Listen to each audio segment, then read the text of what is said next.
ఇవాళ జగిత్యాలలో జరగనున్న ప్రజా ఆశీర్వాద సభలో బీఆర్ఎస్ అధినేత కేసీఆర్ పాల్గొంటున్నారు. సుమారు ఏడాది తర్వాత భారీ బహిరంగ సభ ద్వారా మళ్లీ ప్రజల ముందుకు వస్తున్నారు కేసీఆర్.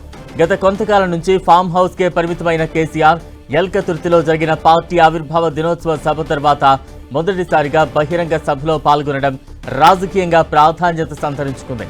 చాలా కాలం తర్వాత అధినేత కేసీఆర్ పాల్గొంటున్న సభ కావడంతో బీఆర్ఎస్ శ్రేణులు ఈ సభను అత్యంత ప్రతిష్టాత్మకంగా తీసుకుని భారీగా జన సమీకరణ చేస్తున్నాయి.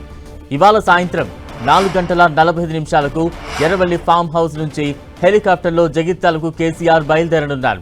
జగిత్యాల కలెక్టర్ కార్యాలయ హెలిప్యాడ్లో దిగనున్న కేసీఆర్ అక్కడి నుంచి నేరుగా బీఆర్ఎస్ పార్టీ కార్యాలయానికి చేరుకునున్నారు.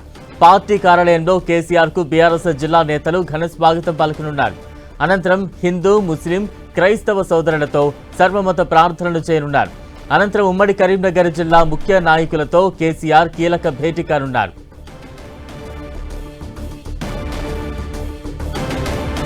ఇక సభా ప్రాంగణం నుంచి మరింత అప్డేట్స్ అందించేందుకు మా ప్రతినిధి సతీష్ సిద్ధంగా ఉన్నారు. సతీష్,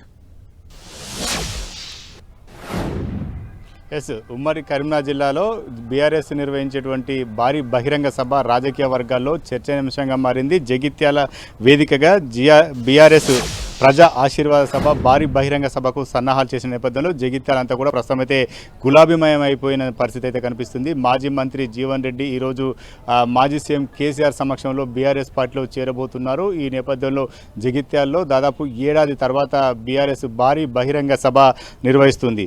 ఇందుకు సంబంధించినటువంటి ఏర్పాట్లన్నీ కూడా పూర్తి కావడం జరిగింది. ఇటు భారీ బహిరంగ సభ నేపథ్యంలో మాజీ సీఎం కేసీఆర్ దాదాపు ఏడాది తర్వాత ప్రజాక్షేత్రంలోకి రాబోతున్న నేపథ్యంలో ఇటు రాజకీయ వర్గాలు కావచ్చు, సామాన్యులు కావచ్చు, వీరంతా కూడా ఈరోజు కేసీఆర్ ప్రసంగంపైనే చాలామంది ఆసక్తిగా ఎదురు చూస్తున్నారు. పొలిటికల్ పంచ్ డైలాగులతో తనదైన తెలంగాణ వాగ్దాటితో ఈరోజు కేసీఆర్ ప్రసంగం ఏ రకంగా ఉండబోతుంది, కాంగ్రెస్ అదేవిధంగా బీజేపీ పైన ప్రధానంగా విమర్శలు చేసే అవకాశం కనిపిస్తుంది. 2 ఏళ్ల కాంగ్రెస్ పాలనతో పాటు ఇటు బీజేపీ ఇటీవల పెట్టిన బిల్లుల అంశం పైన కేసీఆర్ మాట్లాడే అవకాశం ఉంది.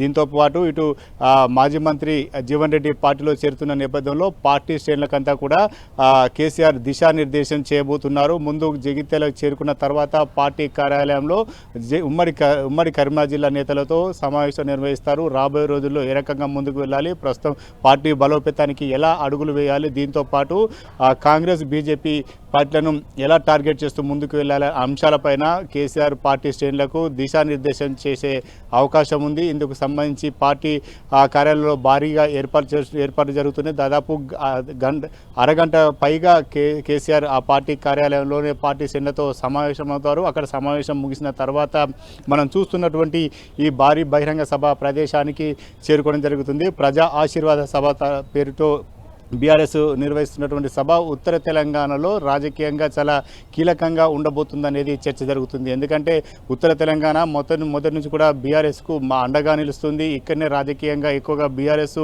ఉద్యమం కావచ్చు, ఆ తర్వాత అధికారంలోకి రావడం కావచ్చు, ఇవన్నీ పరిణామాలన్నీ కూడా ఉత్తర తెలంగాణ కేంద్ర బిందువుగానే జరిగింది. బీఆర్ఎస్కు రకంగా ఉత్తర తెలంగాణ రాజకీయంగా కలిసి వస్తున్నది పొలిటికల్ ఎనాలిసిస్లు చెప్తున్నారు. ఉద్యమం కావచ్చు, అదేవిధంగా అధికారంలోకి రావడం కావచ్చు, ఇదంతా కూడా కేసీఆర్కు బీఆర్ఎస్ పార్టీకి ఉత్తర తెలంగాణలోని ఉమ్మడి కరీంనగర్ జిల్లా కలిసి వచ్చిన నేపథ్యంలో మరొకసారి ఉమ్మడి కరీంనగర్ జిల్లాలోని జగిత్యాల నుంచి పొలిటికల్ జైత్రయాత్ర చేపట్టాలని చెప్పి భావిస్తున్నటువంటి బీఆర్ఎస్కు ఈ భారీ బహిరంగ సభ ఒక అనుకూలంగా మార్చుకుంటుంది, ఒక ఆయుధంగా మార్చుకుంటుందని చెప్పుకోవచ్చు.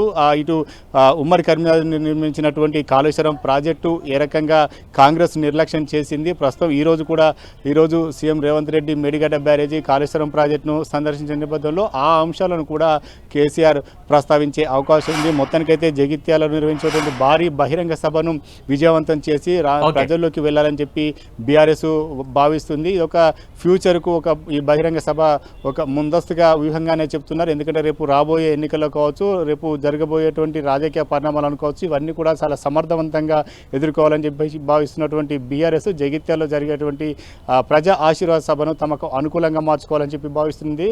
దీంతో పాటు ఇటు కేసీఆర్ చేసేటువంటి విమర్శలు కావచ్చు, ఇటు బీజేపీ అదేవిధంగా కాంగ్రెస్ను ఎటువంటి విమర్శలు చేస్తారు, ఏ రకంగా పార్టీ శ్రేణులకు దిశానిర్దేశం చేయబోతున్నారని మాత్రం చాలా ఆసక్తి రేపుతున్నటువంటి అంశంగా చెప్పుకోవచ్చు. మొత్తానికైతే జగిత్యాల్లో దాదాపు 1,00,000 మందితో బీఆర్ఎస్ భారీ బహిరంగ సభ ఈరోజు సాయంత్రం జరగబోతుంది. Balaram. Right, thank you Satish.